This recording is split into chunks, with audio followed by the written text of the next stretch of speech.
بسم اللہ الرحمن الرحیم۔ السلام علیکم۔ حضرت عمر فاروق رضی اللہ تعالی عنہ فرماتے ہیں کہ ایک مرتبہ ہم حضور نبی کریم صلی اللہ علیہ وسلم کی خدمت میں حاضر تھے کہ ایک اعرابی آیا جس کے پاس گو تھی۔ وہ کہنے لگا، مجھے لات و عزیٰ کی قسم، اے محمد صلی اللہ علیہ وسلم، میں تجھ پر ہرگز ایمان نہیں لاؤں گا جب تک کہ یہ گو تمہاری صداقت کی گواہی نہ دے۔ حضور صلی اللہ علیہ وسلم نے فرمایا، اچھا سنو۔ پھر حضور صلی اللہ علیہ وسلم نے گو سے مخاطب ہو کر فرمایا، اے گو بول۔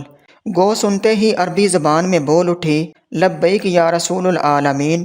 تمام سعادتیں اور کامیابیاں آپ صلی اللہ علیہ وسلم کے قدموں میں ہیں۔ حضور صلی اللہ علیہ وسلم نے گو سے پوچھا، تم کس کی عبادت کرتی ہو؟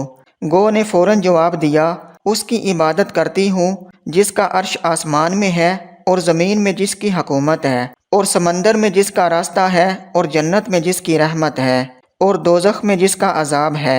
حضور صلی اللہ علیہ وسلم نے فرمایا، میں کون ہوں؟ وہ بولی، آپ رب العالمین کے رسول ہیں اور خاتم النبیین ہیں۔ جس نے آپ صلی اللہ علیہ وسلم کو پہچان لیا وہ نجات پا گیا، اور جس نے آپ صلی اللہ علیہ وسلم کو نہ مانا وہ دونوں جہانوں میں نقصان پا گیا۔ اس اعرابی نے جب گو کی گواہی سنی تو وہ فوراً نبی اکرم صلی اللہ علیہ وسلم پر ایمان لے آیا۔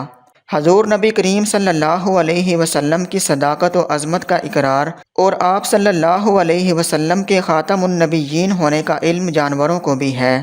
پھر جو شخص حضور صلی اللہ علیہ وسلم کی عظمت اور ختم نبوت میں شک کرے، اس سے بڑھ کر بد نصیب کون ہوگا؟